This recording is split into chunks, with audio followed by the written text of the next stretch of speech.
तो ये एक फ़र्क याद रखिए कि हम हर बात को तागूत बना देते हैं, ये बात बिल्कुल दुरुस्त नहीं है। तागूत वो सरगना है जो इबादत करवाता है और अपनी इबादत पर राज़ी है। इससे ये बात भी वाज़ेह हो गई कि जो अपनी इबादत पर राज़ी नहीं वो तागूत नहीं। मिट्टी का बुत है, पत्थर है, कोई ऐसी कब्र है उसके अंदर मिट्टी लगी हुई है, या किसी बुजुर्ग की कब्र है, वो बुजुर्ग सारी जिंदगी तौहीद बयान करता रहा है और लोग आज उनको पुकारते हैं, ये तवागीत नहीं है। क्यों नहीं है?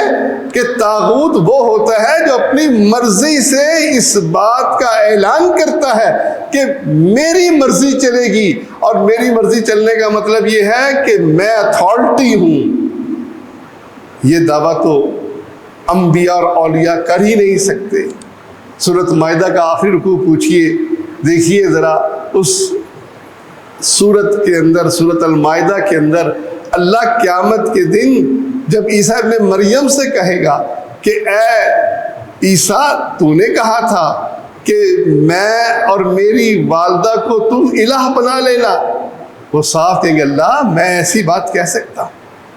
जो चीज़ मेरे लायक ही नहीं वो कैसे कह सकता हूँ?